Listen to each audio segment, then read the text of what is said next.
am naa si ay information mais fu may wax man d'accord ma si montant astronomique bi parce que c'est un budget moo nga xam ne c'est de 3 milliards pour 203 toilettes publiques première phase bi 100 toilettes publiques la beneen deuxième phase bi beneen centaine dañ ne le prix unitaire c'est 10 millions par toilette publique.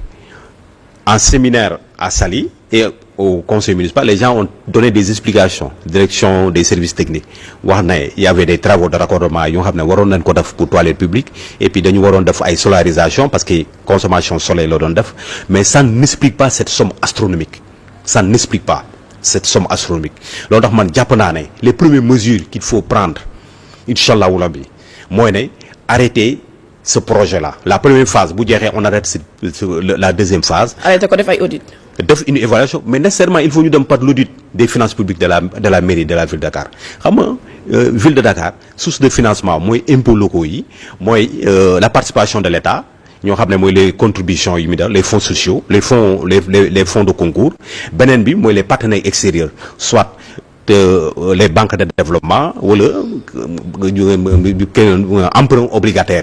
Les sources de financement. Mais actuellement, où on parle, la ville de Dakar est tellement endettée par rapport à une institut sanitaire. Mais non, endetté, il y a un budget de plus de 50 milliards de francs CFA. Ce qui explique qu'on a une audit interne pour comprendre exactement le financement, le marché, le projet, le audit interne pour nous savoir exactement le financement ville de Dakar. Ça parce que ça pose problème. On parle d'un budget de 69 milliards, mais on ne peut pas comprendre de benen part bi muy am des endettements. Bo démé ci yenn école yi nga xamné ville de Dakar amel len xaliss, institut sanitaire yi ville de Dakar amel len xaliss. Donc on ne comprend pas que le budget parce que chaque fois dañuy wax né pour les bourses scolaires, chaque fois le maire souvent l'ex-maire tamon na wax né c'est à hauteur de 3 milliards 4 milliards, mais en réalité c'est des montants en deçà de ça. Bon, la dernière évaluation, ça tourne autour de combien de bons de formation? Non, eux ils déclarent que c'est entre 3 et 4 milliards. Alors que c'est absolument faux, c'est entre 2 milliards 500, ça tourne autour de ça, 2 milliards 500. Bon, pareil, nous avons amel école des dettes. C'est une dette qui tourne à peu près à presque 1 milliard qu'on doit aux écoles. Donc c'est astronomique, on ne comprend pas. Donc nécessairement, la rupture veut que nous ayons un audit interne des finances au niveau de la ville de Dakar pour nous savoir de quoi il s'agit, de quoi les tenants et les aboutissants de cette affaire, parce que il y a beaucoup de choses à revoir dans la gestion financière de l'ex-maire de la ville de Dakar. Alors, Madame Ngone Meng, moi assuré li nga xamné moy intérim jamono ji, est-ce que mëno ñëw wax travaux yi commencé waat na normalement administré ñi ngi ñëw di def seen déclaration, seen demande bu ñu bëggé ay papiers, est-ce que dispositif sécuritaire bu ñu tégon fofu au niveau de la ville de Dakar ba légui et les prêts mi fa ba légui. Dispositif c'est allégé. Ce dispositif véritablement c'est allégé parce que effectivement début bi lu indi won jafé-jafé yi cacophonie bi moy né le bureau municipal et le conseil municipal dañ nekkoon dans la tergiversation dañu hésiter pour jël sen responsabilité parce que ça se comprenait peut-être quelque part il y avait dafa amone toute complaisance par rapport à décision de justice bu nga xamné dal na le citoyen Barthélémy Dias mais actuellement le bureau municipal la première adjointe le conseil municipal ils ont pris les responsabilités. L'autre séminaire buñu convoqué won Saly c'est la première adjointe moko convoqué l'autre Barthélémy amu won place. Le bureau le conseil municipal c'est la première adjointe moko convoqué l'autre on a pu voter le budget tranquillement à l'unanimité pour que le conseil municipal mu dérouler comme il faut. Il me semble qu'on aujourd'hui le conseil municipal à la ville de Dakar du point de vue administratif ñu ngi liggéey comme nous mu waré. Aussi difficulté majeure. Alors, difficulté c'est l'ex-maire qui l'a posé. Pour l'affaire Barthélémy Dias, au cours d'appel, est-ce que vous avez dit la page est tournée Barthélémy Dias en tant que maire de Dakar? À mon niveau, je pense que la page est tournée, hein, même si moi des conseils qu'ils vont faire appel à la Cour suprême pour abus d'autorité du préfet. Mais bon, on attend de voir les juridictions et l'enligne décider. Mais nous sommes dans une phase Sénégal-fille. Rupture la rupture doit être à tous les niveaux, au niveau étatique, au niveau de la ville. Parce que c'est ma conception de la ville, ville warul nek caisse de résonance de l'opposition politique au Sénégal. La ville de Dakar doit être un levier bon xamné dañ ko wara utiliser pour le bénéfice des populations de Dakar. Warul nek en contradiction continue sans fin avec l'État du Sénégal. c'est les populations de Dakar ñoo si pâtir. mais ñu bari ñu ngi magnifier le travail de Barthélémy Diaz parce que nee nañu ba mu nekkee ci boppu ville bi gis nañu éclairage public Dakar dafa gën a ñoŋ gis nañu aussi mettre na fi en place benn centre hémodialysé bi nga xam ne ko tudd Khalifa Ababacar Sall mu nekk ay prouesses yoo xamante ne am na fu mu yóbbu ville de Dakar.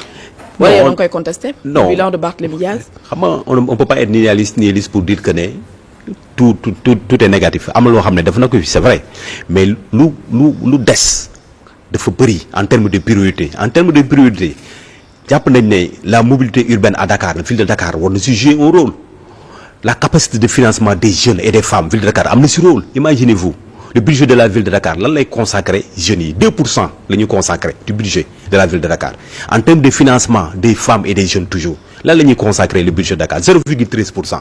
Donc am na lu nga xam ne war nañ ko joyantiwaat dans le cadre du travail de l'ex-maire parce que lii nga xam ne daf ñu ko jaay mooy Dakar bu ñu bokk ñun ñëpp on est comptable de ça parce que ñun ñoo ko voté loon ànd ak moom. mais conjoncture politique dab nañu c'est l'occasion d'apporter les réformes nécessaires en termes de réorientation du budget jàppale jeunes yi jàppale ndaw yi ak jigéen ñi en termes de financement la mobilité urbaine à Dakar ville de Dakar war na juger un rôle. chaque année dañuy voter un budget à hauteur de plusieurs milliards désencombrement bi c'est un problème à Dakar. Dakar dafa gën a xat kay. dafa gën a xat. Dakar dafa gën a xat te ville de Dakar moo am moyens nécessaires yi pour def désencombrement les petites communes amuñu moyens yooyu. te parce que la ville de Dakar amul territoire donc foo mu agir ci communes yi donc loolu. mais maire bu ñëw aussi day bañ a lal la patate chaude mooy désencombrement benn maire ñemew koo laal. nécessairement foofu ñu jëm loolu Khalifa Sall ba mu ko jéemee gis nañu fu mu mujjee. non foofu ñu jëm loolu tax mandat de rupture bii nga xam ne si la ñuy jëm entre 2025 et 2027 il faut que nga xam ne day ñëw apporter les ruptures nécessaires nga xam ne du xalaat dara looloo tax ñun ñu taxaw pour revendiquer ce mandat de rupture au nom des populations de Dakar pour apporter les ruptures nécessaires parce que y a des priorités yu nga xam ne l'ex-maire am na lu nga xam ne war na si joyante war nañ ko apporter en termes d'orientation du budget wax naa ko la mobilité urbaine à Dakar ak yeneen yoo xam ne war nañu ko si apporter. d'accord alors yaa ngi ko doon wax jeudi passé ngeen voté seen budget qui s'élève à 69 milliards yaa ngi wax ci priorité pour yow Dakar jamono ji lan mooy priorité yi. la priorité à Dakar mooy capaciter les jeunes et les femmes en termes jàppale leen si financement et de l'auto-emploi et ville de Dakar daf si am rôle bu am solo bu mu joué contrairement à ce que le maire avait fait en 2022 dafa woote woon une journée entre-aide génne 1 milliard jàppale ay jeunes si ay Jakarta. ay jigéen ñi si ay frigo ay congélateur j'avais dit au pupitre du conseil municipal c'était pas la bonne méthode parce que lu ma soupçonné woon mooy ne dañ doon jàppale ay des partisans politiques c'est pas la bonne méthode il faut ñu jàppale FODEM le fonds d'aide le fonds d'investissement de la dette de la ville de Dakar boo xam ne 0,13% la leen ko consacré si budget foofu la logé il faut ñu jàppale na pour financement même pas 1% jeunes yi du ma déggee Barthélémy di casse affaire yu JO 2026 mais c'est rigolo yow ce budget tu dépenses 2% de la jeunesse ngay revendiquer ay JO donc yooyu mooy axe prioritaire yi la mobilité urbaine à Dakar et puis la coopération avec l'État ça va nous permettre que mu am des infrastructures structurantes communales pour désengorger un peu Dakar mais loolu il faut ñu travailler en intelligence avec les bras techniques de l'État muy AGETIP muy AGEROUTE ñoo war a liggéey ak la ville de Dakar les services techniques pour apporter ces changements qualitatifs. mais désengorgement Dakar ku ñëw da koy fayir la preuve fii nga xamante ne mooy Petersen xam na BRT bi fa la jeexee. mais dañoo remarqué ni terminus bi fa la nekk mais nit ñaa ngi fay occupé di jaay ba léegi. waaw manque de volonté politique la rek ku ñëw def des promesses alors doo agir mais jàpp nañ ne cette rupture là elle doit se faire entre 2025 et 2027 ñu indi les changements qualitatifs. pour les populations de Dakar en termes de développement durable parce que dafa am benn projet moo xam ne c'est le PACASEN moo xam ne mooy jàppale les collectivités territoriales il y a un financement additif des partenaires techniques financiers moo xam ne c'est à hauteur de 70 millions de dollars mais loolu ville de Dakar war na ko capter parce que si financement vert yooyu les changements climatiques pour apporter yenn changements yi parce que Dakar fu mu nekk on étouffe par la population par la pollution donc si axe yooyu foofu la ñu war a apporter les ruptures mais affaire yi du ay pavage du ay. pavage bi aussi c'est important mais ñu nga xam ne ils sont dans les environnements ambientalistes ceux qui sont dans le changement climatique dans l'investissement vert trop de pavage am na des inconvénients aussi mais trop de pavage dans des communes yu nga xam ne amul amul urbanisation amul canalisation eaux usées day ñëw versé wu si pavage yi. c'est de la pavage amul sens pavage à la con la donc c'est pas réfléchi excuse-moi. Donc yooyu c'est des changements c'est des ruptures qu'il faut amener entre 2025 et 2027 pour changer le visage de Dakar. Et puis liggéey ak l'État du Sénégal parce que am na yenn investissement extérieur yi nga xam ne pour capter ces fonds là il faut la signature souveraine mooy État.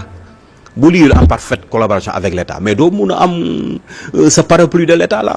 Donc heureusement Dieu fait les biens on va changer de mer et on passe à autre chose. D'accord alors ñu dem aussi ci conseil municipal bi nga doon fii nii ci Grand Yoff yaa ngi wax ci mbirum pavage gis nañu foofu te bokk ñu zone yu ëpp suuf ci Dakar mu nekk zone yoo xamante ne aussi dañ ko insalubrité bi ak promiscuité xat bu nit ñi ni ñu dëkkee aussi da koy marqué muy Grand Yoff est-ce que même programme bi nga dressé léegi pour la ville de Dakar seen maire Madiop Diop aussi war na ko amal parce que bu ñuy waxee Grand Yoff xel yi dem ci marchand ambulant yi rien que fii jógee Liberté 6 ñëw Walfadjri qui va faire plus de 30